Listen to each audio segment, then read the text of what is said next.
पहले तो आप सब लोग को धन्यवाद, आप इस प्रेस कॉन्फ्रेंस में शामिल हुए हैं। आज का प्रेस कॉन्फ्रेंस एक खास विषय पर है। मोदी सरकार की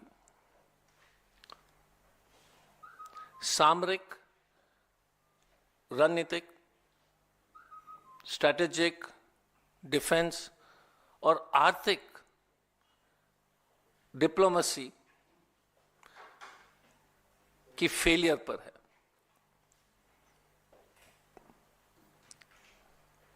मैं एक छोटा सा वीडियो आपको पहले दिखाना चाहूंगा, उसके बाद उस पर विस्तार से जो है हम कांग्रेस की टिप्पणी आपके सामने पेश करेंगे।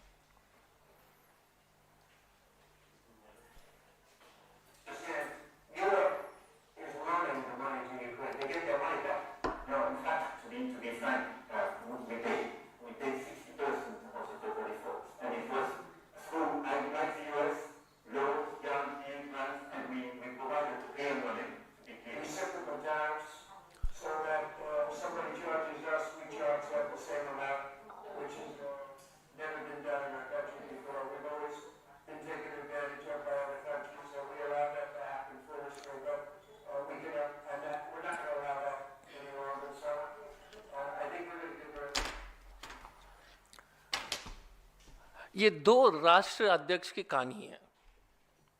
एक तरफ मैक्रॉन, फ्रांस के राष्ट्रपति, किस तरह से ट्रंप को जो करेक्ट कर रहे हैं, बोल रहे हैं कि आप गलत बोल रहे हो। दूसरे तरफ हमारे देश के प्रधानमंत्री जी के सामने देश के बारे में अमेरिका के राष्ट्रपति ओछे टिप्पणी कर रहे हैं कि India is a tariff violator, सबसे ज्यादा टैरिफ होती है, हम उसको बर्दाश्त नहीं करेंगे, हम रेसिप्रोकल टैरिफ लगाएंगे। इस तरह के बातें मोदी जी के सामने, और मोदी जी ने एक शब्द भी नहीं बोला। यही हाउडी मोदी आपको याद होगा, ह्यूस्टन में howdy Modi, how are you doing Modi, howdy Modi, howdy Modi. और भारत और अपने सामने भारत को जो है टैरिफ वायलेटर, मैक्सिमम टैरिफ तरह के बातें जो अमेरिका के राष्ट्रपति जी कह रहे थे। और पिछले एक हफ्ते में आपने देखा होगा कि लगातार अमेरिका के राष्ट्रपति बोल रहे कि हमने मोदी को $18 मिलियन दिया, हमने $21 मिलियन दिया। ये मोदी जी के बेस्ट फ्रेंड का जो है व्यवहार, अगर ये बेस्ट फ्रेंड हो तो दुश्मनी ठीक है। भाजपा के ट्रोल्स थकते नहीं है, विश्व गुरु बोलते रहते हैं। जब मोदी जी गए थे तो अमेरिका के चीफ ऑफ स्टाफ ने उनको रिसीव किया। जब मैक्रॉन जाते हैं, जापान के प्रधानमंत्री जी जाते हैं, तो ट्रंप साहब अपने से आए थे उनको रिसीव करने के लिए। पूरी तरह से टीवी में जो एक न्यूज चला रहे कि मोदी जी ने क्या गिफ्ट दिया था जेडी वांस को और ट्रंप साहब को, लेकिन ये नहीं बता रहे कि किस तरह से अमेरिका के राष्ट्रपति ने इस देश के प्रधानमंत्री को अपमानित करने का प्रयास किया।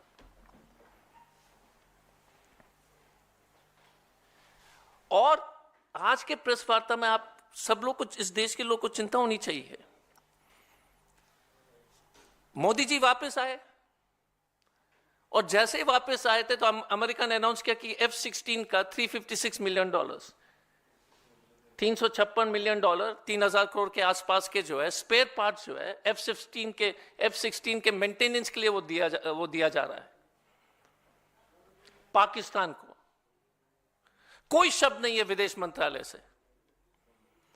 अमेरिका और पाकिस्तान के बीच में जो समझौता हुई थी उसमें यह लिखा गया था कि सीधे तौर से ये F-16 आतंकवाद के खिलाफ इस्तेमाल होगी, और यदि आप उसको जो है आपने जो है अपने पड़ोसी देश के खिलाफ इस्तेमाल किया तो आपके ऊपर कार्रवाई हो सकती है। इस देश के वायु सेना के पदाधिकारी ने लगातार कहा है 2019 में F-16 को पाकिस्तान ने जो है भारत पर हमला करने के लिए, अपने डिफेंस इंस्टॉलेशंस के ऊपर हमला करने के लिए इस्तेमाल किया। उस पर कोई टिप्पणी नहीं। हम एक शब्द भी नहीं बोल पा रहे हैं अमेरिका को कि आप गलत कर रहे हो। 2022 में बाइडेन ने $450 मिलियन के आसपास F-16 के मेंटेनेंस के लिए दिया था। अब यह स्थिति है कि हम बोल नहीं पा रहे हैं कि पाकिस्तान को जिस तरह से अमेरिका पूरी तरह से मदद पहुंचा रहे हैं, और हमारी सरकार के पास बस हिम्मत ही नहीं है बोलने के लिए। अब एक और फोटो हम दिखाते हैं, देख लीजिए एक फोटो। ये फोटो है, ये है असली लीडरशिप का। इंदिरा गांधी जी रिचर्ड निक्सन के साथ, याद कीजिएगा कि 1971 में, 1971 में बांग्लादेश के युद्ध के समय अमेरिका ने 7th फ्लीट को जो है बे ऑफ बंगाल में उन्होंने भेजने का काम किया। 7th फ्लीट अमेरिका के सबसे शक्तिशाली नौसेना की जो फौज है, उसके बावजूद हमने देश का सम्मान और इज्जत सिर्फ बचाए नहीं, ऊंचा रखा। यह सरकार थकती नहीं है पंडित नेहरू जी को के ऊपर टिप्पणी करने से। यही जवाहरलाल नेहरू जी, अमेरिका ने कितना दबाव डाला था SEATO, south east Asian treaty organisation को मेंबर बनने के लिए। योग को इतिहास पढ़ना चाहिए। अमेरिका ने जो है इंडिया को एक फ्रंट बनाना चाह रहे थे अगेंस्ट कम्युनिस्ट एक्सपेंशन। कितना दबाव था, गरीब देश था, उसके बावजूद पंडित नेहरू ने जो है घुटने नहीं टिकाए, जैसे आपने वीडियो में देखा है। हाल में आप याद कीजिए, प्रधानमंत्री मनमोहन सिंह जी के 10 साल, 2010 में सिक्योरिटी काउंसिल के 500 सदस्य दिल्ली आते हैं और 500 ने भारत के बारे में कितने कितने अच्छे बातें सबके सामने रखी। भारत के तारीफ हुआ दुनिया भर में। 123 एग्रीमेंट, सिविल न्यूक्लियर डील के बारे में आप सब लोग को जानकारी है कि उसके चलते आज जो है मोदी सरकार बोल रही है कि हम जो है प्राइवेट न्यूक्लियर कंपनीज को इस देश में लाएंगे। हमने जब हमने इस देश के लिए हथियार का व्यवस्था किया था अमेरिका से, तो हमने क्या किया, सर्कुलर प्लेन जैसे जो है, प्लेन के डिटेल्स में दे देता हूं क्योंकि बहुत इंपॉर्टेंट है। C-130, JC-17, Poseidon 8I, Poseidon plane जो है, जो पूरी तरह से हमारे जो व्यापक कोस्ट लाइन पर एक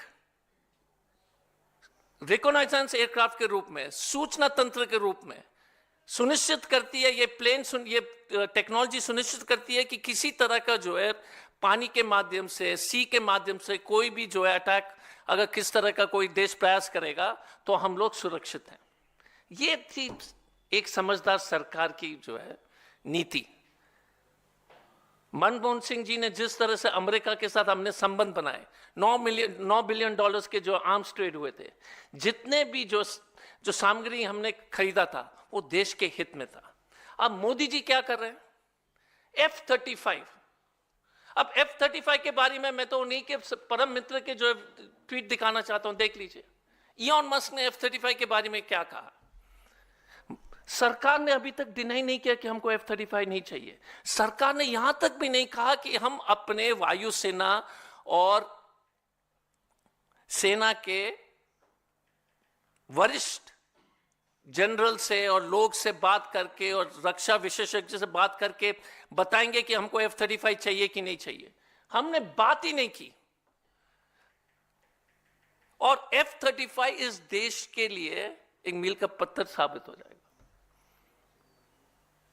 F-35 इस देश के हित में नहीं है। लगातार रिपोर्ट्स आए हैं इसके बारे में। आप देख लीजिए कि ये जो इसके डिजाइन में खराबी है, इसके ऑक्सीजन में खराबी है।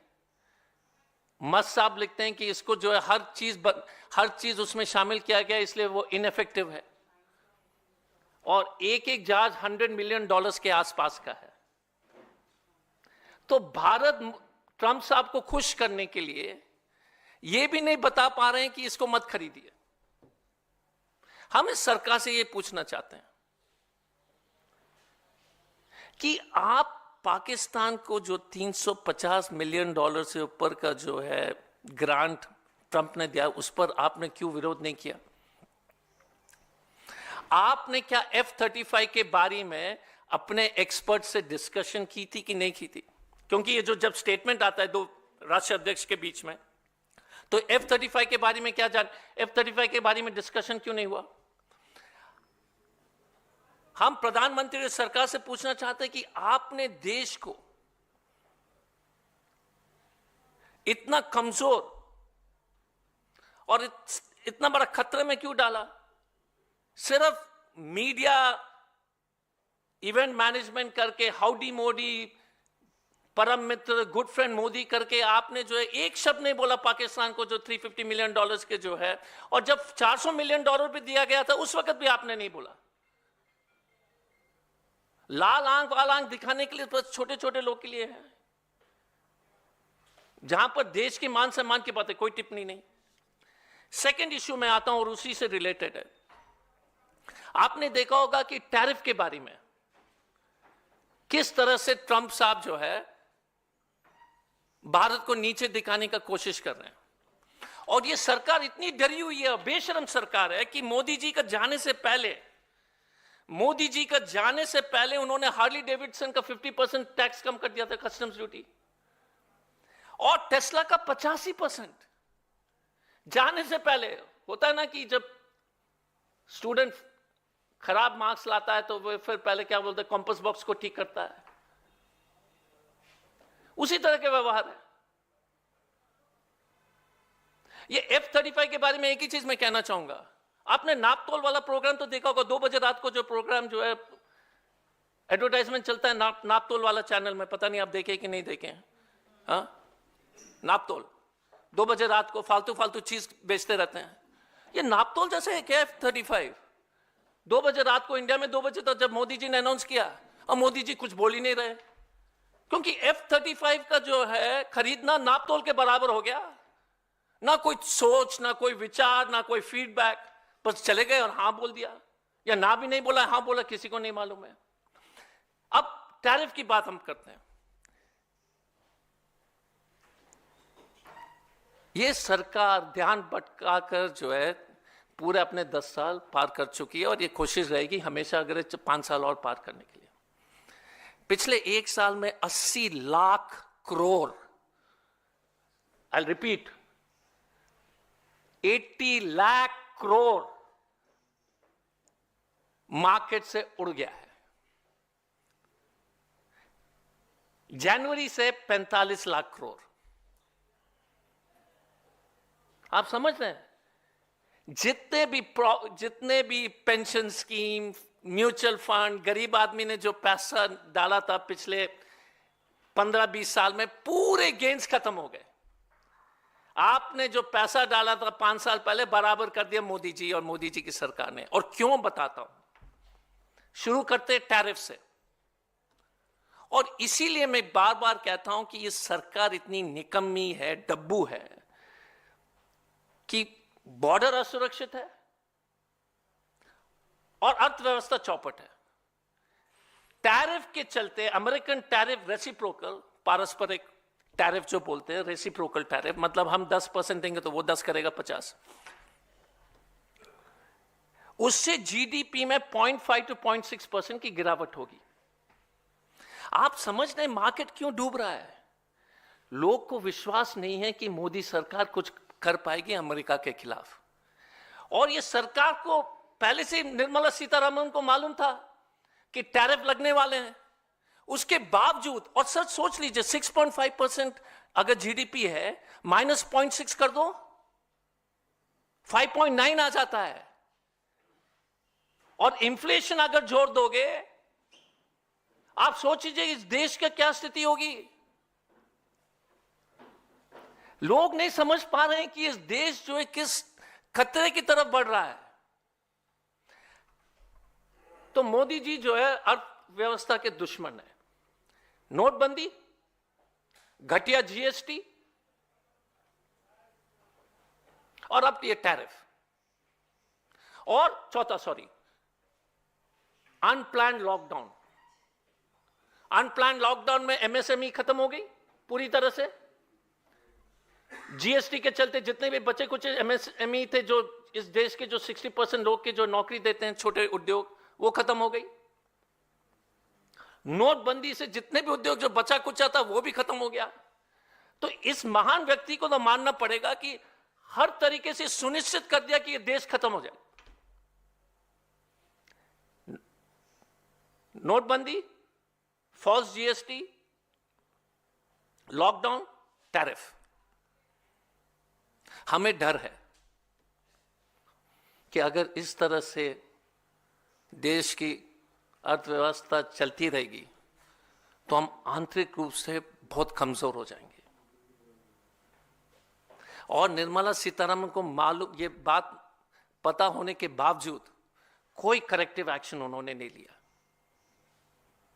मैं फिर से रिपीट कर रहा हूं कि जिस मार्केट का 80 लाख करोड़ एक दिन में गायब हो गया, तो आप समझ सकते हैं कि मिडिल क्लास तो खत्म हो गया। आप में से कितने लोग म्यूचुअल फंड में पैसे जमा किए होंगे, ये सोच रहे होंगे कि 10% बढ़ेगा। आप सोच रहे होंगे कि उसमें से हम 5% निकाल करके ईएमआई भर देंगे, है ना। आप में से मैं तो अपने जो है रोज देख करके, जो है मेरे पास वो ऐप है जिसमें देखता हूं कि मेरे निवेश का क्या हुआ। डिप्रेशन में जाना तो मैं उसको खोल देता हूं, सब साफ हो गया। बाय गॉड, मैं अपनी स्थिति में बता रहा हूं, आपको तो छोड़ दीजिए, आपको तो मैं पूरी तरह से सहानुभूति है। और कारण और सिर्फ एक ही कारण है भाई साहब, नरेंद्र मोदी और भाजपा सरकार।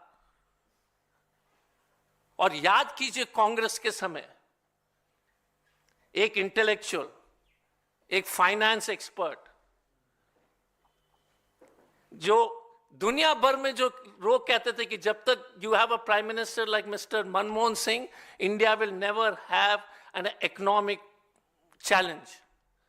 जर्मनी के चांसलर, अमेरिका के चांसलर, बैरक ओबामा बोलता था कि हम पूछते थे कि दुनिया के इकोनॉमी के बारे में थोड़ा सा मनमोहन जी हमको बताइए। अगर आपने बैरक ओबामा के वर्क्स पढ़े होंगे तो Barack Obama asking prime minister Modi and his comments, prime minister Manmohan Singh, कि हम जब दुनिया के अर्थव्यवस्था के बारे में किसी तरह की जानकारी हम और या ज्ञान अगर हम लोग को जरूरत पड़ती थी तो हम मनमोहन सिंह जी से बात करते थे। एक ही पार्टी जो देश के सामरिक विषय पर हमेशा देश को आगे रखा। आपने देखा होगा कि मैंने बताया था, nuclear deal, Hercules aircraft acquisition, Poseidon aircraft acquisition, ensuring America is on India's side without compromising our independence, without bowing our head. दूसरे तरफ economic stability. भारत का मार्केट 1 ट्रिलियन नीचे गया डॉलर में, चीन का मार्केट 2 ट्रिलियन ऊपर जा रहा है। $100 बिलियन का ट्रेड डेफिसिट चीन से तो हो ही चुकी है। अब अमेरिका के साथ भी $500 बिलियन का ट्रेड डेफिसिट करेंगे। क्या भारत, लास्ट में इतना ही सवाल है कि क्या भारत चाइना और अमेरिका का जो है सामान का डंपिंग ग्राउंड है? क्या टेस्ला और ये सब कंपनी आकर के हमारे ऑटोमोबाइल इंडस्ट्री को खत्म करेंगे? क्या भाजपा सरकार जो है, एक ही नियत है भाजपा को कि सीमा को कमजोर करें, चीन पाकिस्तान के बारे में कुछ ना बोलें, और अर्थव्यवस्था को ऐसे बना दीजिएगा कि सब हम लोग Chinese shirt, Chinese phone, American car. And please remember to all of you, जिस दिन अमेरिका के टैरिफ हम हटाएंगे एग्रीकल्चर प्रोडक्ट्स में, जिस दिन, और वो होगा क्योंकि रेसिप्रोकल है, और ये सरकार करेगी। मैं आपसे अनुरोध करूंगा, मोदी सरकार से पूछिए, जिस दिन एग्रीकल्चर प्रोडक्ट, सेब, जिस दिन एप्पल पर आपने टैरिफ हटाया, पूरा हिमाचल खत्म। जिस दिन आपने ग्रेप्स पर टैरिफ हटा दिया, पूरा आंध्र प्रदेश खत्म, महाराष्ट्र खत्म। जिस दिन दूध पर आपने टैरिफ हटा दिया, होल मिल्क इंडस्ट्री खत्म। America will dump. I would request you to please remember these words of mine. The farmers of India are under the greatest danger, because if American agriculture products come without tariff, we will be drinking California milk, eating apples from Washington, Seattle, and all our 70% of our population will suffer and have the worst future. इस देश के लोग नहीं समझ रहे हैं कि I would request you to please highlight this part, कि अगर एग्रीकल्चर प्रोडक्ट्स पर टैरिफ अगर उठता है अमेरिका का, तो कोई भी जो है किसान नहीं बचेगा इस देश में। अगर गाड़ी के टैरिफ ऐसे ही बंद हो गए, कम हो गए, अगर गाड़ी के टैरिफ कम करेंगे, ना तो महिंद्रा रहेगी, ना टाटा, ना मारुति। और जब इलेक्ट्रॉनिक्स गुड्स चीन से जस्ट वैसे ही पूरी तरह से आ रहे हैं, तो फिर देश में बनेगा क्या? A country gets weak only on two issues, on border diplomacy and on economic. दो देश आर्थिक अर्थव्यवस्था जिस देश का मजबूत होता है, उस देश को कोई लाल आंख नहीं दिखा सकता। ये मोदी सरकार ने 10 साल में हमको ध्यान भटकाते भटकाते जो है यही एक काम सफल कर दिए कि हमने अपने जो है घर बेचते हुए देखा नहीं है। स्टॉक मार्केट उड़ गया, अब किसान ही बचा है और आप सब लोग बचे हैं। कुछ दिन बाद एक अच्छी बात होगी कि प्रेस कॉन्फ्रेंस में you'll wear Brooks Brothers shirt and all American company clothes and watches, Timex watch, Titan को तो खत्म कर देंगे। अगर कोई सवाल है तो इसलिए ये बहुत ही इंपॉर्टेंट विषय है, स्ट्रेटेजिक विषय है। धन्यवाद। मांग क्या है कांग्रेस पार्टी की? पूरा आपने समस्याओं को तो बताया। इस मसले पर आप कह रहे हैं कि सामरिक मामले में, आर्थिक मामले में, कूटनीतिक मामले में मोदी सरकार जो है नाकाम रही है, खासतौर पर अमेरिका का जो दौरा रहा पीएम का, तो आप लोग क्या कुछ सुझाव देना चाहेंगे या क्या मांग करेंगे सरकार से? पहला है कि F-16 को जिस तरह से स्पेयर पार्ट्स के लिए लगातार पिछले 10 साल में अमेरिकी सरकार, बाइडेन जी हो या ट्रंप जी हो, पैसे दे रहे हैं, उस पर हमारी सरकार ने कभी विरोध नहीं किया। और पाकिस्तान ने हमेशा अपने F-16 हमारे देश के खिलाफ इस्तेमाल किया है। तो आप क्या कर रहे हो? हमेशा बोलते हो पाकिस्तान लाल आंख, लाल आंख। जहां पर लाल आंख दिखाना है तो एकदम जो है गायब हो जाते हो। अभी सामने तो आपको उदाहरण दे रहा हूं, क्योंकि ये सिर्फ हॉट एयर वाला सरकार है, करते तो कुछ नहीं है, बोलते हैं पाकिस्तान को हम उड़ा देंगे। अरे आप पाकिस्तान को $350 मिलियन अभी मिला है, आपने क्या किया है? एक स्टेटमेंट आपने पढ़ा है? पहला।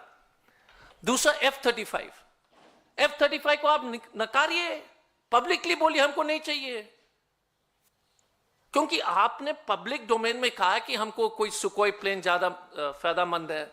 आपके विशेषज्ञ, एयरफोर्स एक्सपर्ट्स, डिफेंस एक्सपर्ट्स, आपने कहा है ये पब्लिक डोमेन में, तो आप क्यों नहीं बोलते कि हम नहीं लेंगे? आपकी हिम्मत क्या है?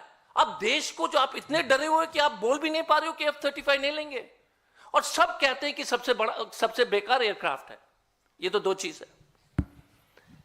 टैरिफ के बारे में मोदी सरकार, एग्रीकल्चर टैरिफ के बारे में किसी हालत में अगर आपने एग्रीकल्चर टैरिफ अगर हटा दिया तो देश के 60% लोग भूखमरी की स्थिति में पहुंच जाएंगे। उस पर आप क्यों नहीं स्पष्ट कर रहे हैं देश को? आप क्यों नहीं स्पष्ट कर रहे हैं कि टैरिफ के चलते 0.5% जीडीपी कम हो रही है? तो आप उस पर क्या कर रहे हो? आपका क्या सुझाव है? 80 लाख करोड़ जो पिछले एक साल में स्टॉक मार्केट में उड़ गया है, पिछले एक हफ्ते में, एक महीने में तो 1 lakh crore, totally I think इस साल में 3 लाख करोड़ के आसपास FII, फॉरेन इन्वेस्टमेंट जो है इस देश से। और FII जो है यहां से पैसे निकाल करके, सर सोच लीजिए, यहां से पैसे निकाला और डाला कहां बताइए? चाइना में. Let me make it very clear. The money which is being removed from India is going to China. You can Google, you can search. I'm not saying it for the sake of saying it. तो भारत से पैसे निकाल करके American FIIs, European FIIs China में डाल रहे हैं उनके स्टॉक मार्केट में. तो हमारा कहना है कि सरकार ने एक स्टेटमेंट स्टॉक मार्केट लॉस पर नहीं कहा, एक स्टेटमेंट टैरिफ पर नहीं कहा, एक स्टेटमेंट उद्योग पर नहीं कहा, इसलिए मार्केट गिर रही है. लोग को विश्वास नहीं है. एंड आई टाटा मोटर्स के स्टॉक इतने क्यों कम हो रहे हैं? ऑटोमोबाइल सेक्टर्स के कंपनीज के स्टॉक इतने कम क्यों हो रहे हैं? Because of tariff. Drug companies के ऊपर ट्रैक, ड्रग कंपनीज सिप्ला, सन, सब ड्रग कंपनीज का आप स्टॉक बाजार देख लीजिए, क्यों कम हो रहे हैं? इन्होंने कहा कि हम टैरिफ डालेंगे 50%, 100%. तो जब आपकी सामान बिकेगी नहीं, 30% of the sale of drug companies of India is in the United States of America. These are all data available. तो मैं आपको कह रहा हूं कि अगर 30% बिक्री नहीं होगी वो कंपनी डूब जाएगी. तो ये सरकार क्लियर करें कि आपका रोड मैप क्या है देश को बचाने के लिए. बिकॉज 6.5 से 7% से आप 6% तक GDP लाओगे तो आप तो जानते हैं कि क्या होगा देश में.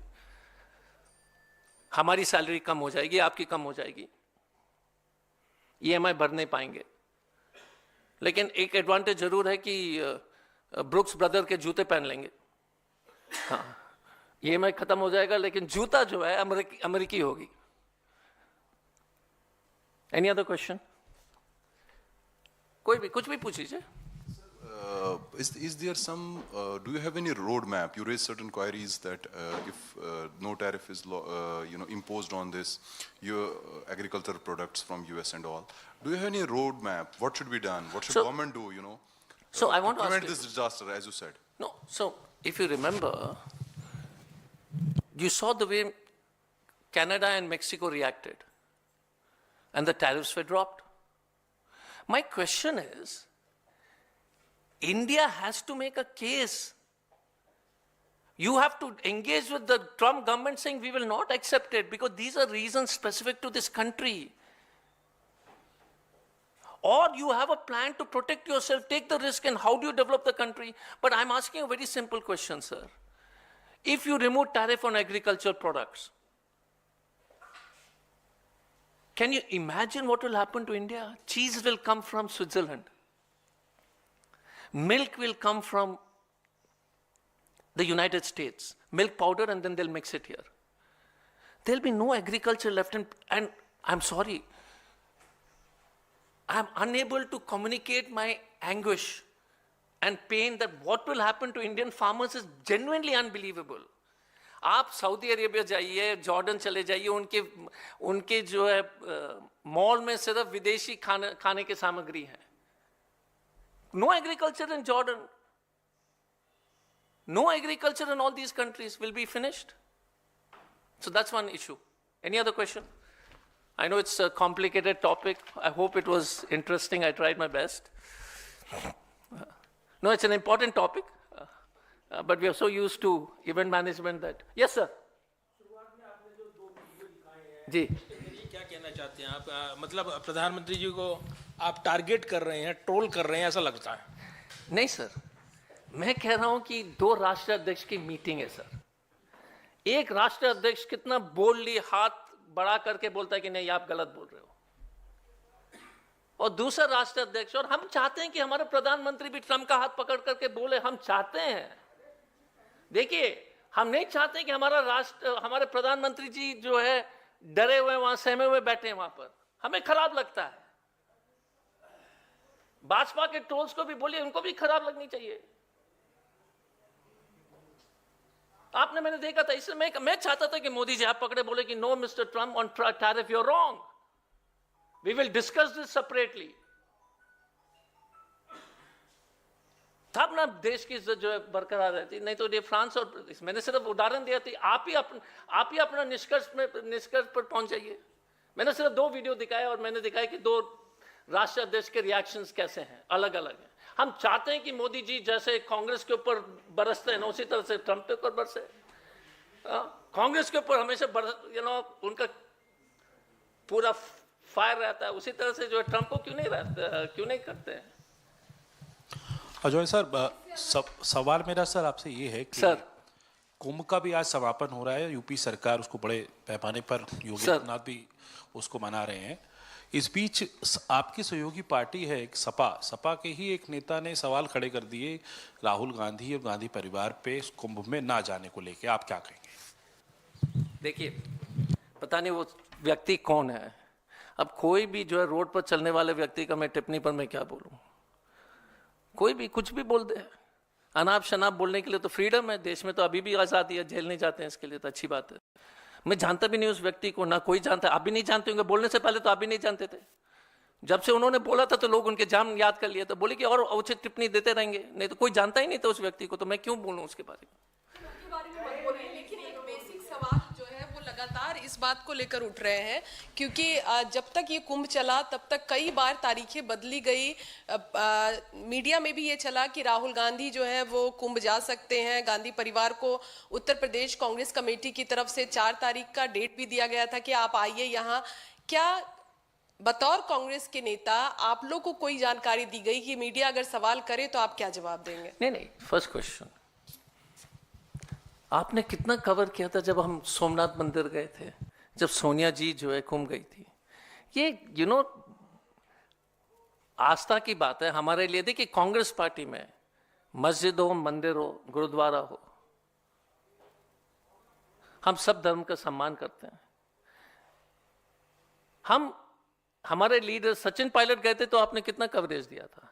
कांग्रेस पार्टी के लीडर्स गए थे कुंभ में, राहुल जी गए थे, सोनिया जी पहले भी जा चुकी है, तो उसके बारे में आप बीजेपी हम कब जाएंगे, कि क्या करेंगे? ये इस देश में ये प्रेस कॉन्फ्रेंस और ये कुंभ वाला सवाल सही तरीके से दर्शाते हैं कि देश की क्या स्थिति है। हमने देश की जो चुनौती 80 लाख करोड़ के बारे में बताया, ठीक है ना? ये ध्यान भटकाने के लिए, not you, I am saying this guy from this other party, पूरी इस पर डिबेट है।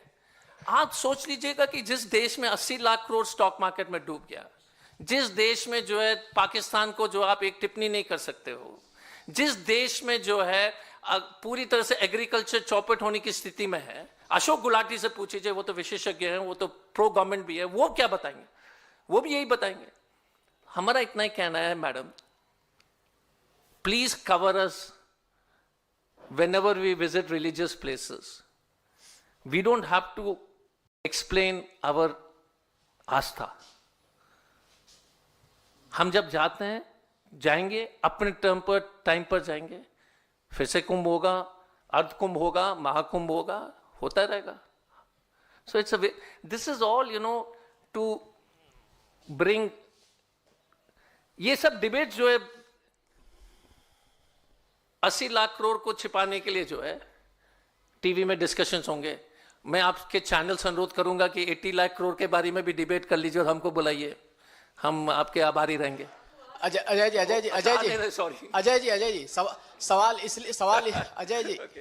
सवाल इसलिए है क्योंकि राम मंदिर भी आप लोग नहीं गए, कांग्रेस नेतृत्व नहीं गया, उसमें आपने बकायदे अपनी बात कही। आप कुंभ भी नहीं गए, तो एक एंटी हिंदू आपकी छवि बनती जा रही है और आप ये मैसेज जा रहा है कि कांग्रेस पार्टी हिंदुत्व को कहीं ना कहीं इग्नोर कर रही है। नहीं। ऐसा क्यों जा रहा है? अरे पूरा यूपी कांग्रेस राम मंदिर, तो प्रॉब्लम क्या है? हम जब सोमनाथ मंदिर गए थे, इतने हर जगह, अभी रायबरेली में कितने मंदिर में राहुल जी गए थे? आप बीजेपी के एजेंडा पे जाएंगे क्या? रायबरेली में हमने नहीं गए थे क्या? हैदराबाद में हम नहीं गए थे क्या? ये तो प्रॉब्लम वही है। रायबरेली में हम जाते तो आप उसको जो है हिंदू के पक्ष में नहीं देखते हैं। और दूसरी बात है, बस एक चीज है, हम मंदिर भी जाएंगे, मस्जिद भी जाएंगे, गुरुद्वारा भी जाएंगे, और जब हम इतने बार, और आप बताइए सर, जब हम रायबरेली में मंदिर में गए थे तो आपके टीवी का कैमरा कहां था? अच्छा, दिखाया था तो अच्छी बात है, फिर सवाल क्यों पूछते हैं? तो सेकंड क्वेश्चन, जब आपको मालूम है कि हमारी आस्था जो है इतना पवित्र है और पुण्य है, उसके बावजूद भी छेड़ने के लिए आप सवाल करते हो तो अच्छी बात नहीं है। नहीं, प्रॉब्लम आप बताओ कि रायबरेली में गए थे, सी रिलीजियस बिलीफ, नहीं बॉस, नहीं, एक minute, We have great belief, respect for whether it is the Kumbh, whether it is Swami Ayappa temple, whether it is the Eid ul-Fitr, whether it is the Christmas, whether it is Gurpurb. As a party, we respect every religious event. My only disappointment is that this press conference will ignore 80 lakh crores of loss. My only pain, hey boss, you have to listen to my agony, कि मेरा दर्द कि 80 लाख करोड़ पूरा मध्य वर्ग road पर आ गया, बच्चे का फीस नहीं भर पा रहा है, पूरे घर खाली हो गया, और आप जो है ढोंगी, आप नहीं मतलब भाजपा के ढोंगी एजेंडा पर मत जाइए. हमारे आस्था जो है, राहुल जी कितने आपको, आप यार आप ही तो कवर किए थे जब हम गए थे उज्जैन में, भूल गए? उस पर स्टोरी लिखिएगा कि the amount of visits we have done across India. So मेरा इतना ही कहना है सर. सर 66 करोड़ लोग कुंभ हो आए, फिर राहुल जी क्यों नहीं गए? बस यही सवाल था. मैडम इतने लोग गए थे सोमनाथ मंदिर, इतने क्यों नहीं, आप क्यों नहीं गए? आप क्यों नहीं गए सोमनाथ? हाँ फिर यार ऐसी बात कुछ हो सकती है क्या? इसका क्या जवाब है? सोनिया जी गई थी तो उस वक्त आपने कुछ नहीं बोला. तो मेरा इतना ही कहना है कि प्रियंका जी सब लोग, we will decide, but important thing. No, I want to finish off. You're very excited. But I want to finish off with one thing. I request you again, what I spoke today on the danger of the economic situation of the country, I'm telling you. Madam, साहब लोग, आप समझ नहीं रहे, नौकरी सबकी चली जाएगी, कुछ नहीं बचेगा. जीडीपी अगर 5% के नीचे गया, we will be finished as a country. No jobs will be there. फिर सवाल करने के लिए भी नहीं रहेंगे और मैं बोलने के लिए भी मैं नहीं रहूंगा, क्योंकि जो है सबकी नौकरी चले जाएगी. Sir, there's a petition. मेरा तो नौकरी नहीं है तो मैं तो बोलूंगा, लेकिन ये सामने खाली होगा. Sir, there's a petition filed in Supreme Court to ban the convicted netas permanently. But center is saying that अभी का जो rule है 6 साल का, वही ठीक रहना चाहिए, and any such rule regarding convicted neta should be through parliament and not through the court. How do you see this? No, it's very simple. The punishment should be commensurate with the offense, right? So suppose somebody is life imprisonment for murder, some neta has done a murder, then obviously he's inside jail now, so he can't come, na? But suppose I do a post, go to Modi ji's house and demonstrate, and they put 353 against me, obstructing government officials from doing their duty. 7 साल है? नहीं, एक minute madam. No. Conviction. One sec. You're making a mistake. If you're convicted, and if you're convicted beyond, how can you contest from inside the jail? The second issue is, the conviction has to be stayed. Madam, legal. You can get convicted and fight, but the conviction has to be stayed. And if it is above 2 years, then you cannot contest unless it is stayed. So ये तो clear है. अगर मोदी सरकार जिस तरह से हमको jail भेजने का प्रयास कर रहे हैं सभी को, हमने काला झंडा दिखा दिया, जैसे हमने काला झंडा दिखा दिया मोहन भागवत को, तो आपने हमको जेल भेज दिया. हाँ, उड़ीसा में बच्चे लोग ने काला झंडा दिखाया तो जेल भेज दिया. अगर आप उसमें कन्विक्ट कर लोगे काला झंडा दिखाने के लिए, फिर तो ये तो डिक्टेटरशिप हो जाएगी, जो मोदी जी कर ही रहे हैं. So I think the punishment should be commensurate. और दूसरी बात है, मोदी जी भी नहीं चाहेंगे, क्योंकि उनकी पूरी आधी पार्टी तो जेल में जाएगी ना, फिर चुनाव नहीं लड़ पाएंगे. हाँ, बाल तो बॉस बच गए, लेकिन बाकी लोग तो 90% तो उनके लोग भी नहीं लड़ पाएंगे ना, फिर उनके पास आदमी नहीं रहेगा चुनाव लड़ने के लिए. वो भी चिंता की विषय है. उनके पास ज्यादा अपराधी हैं.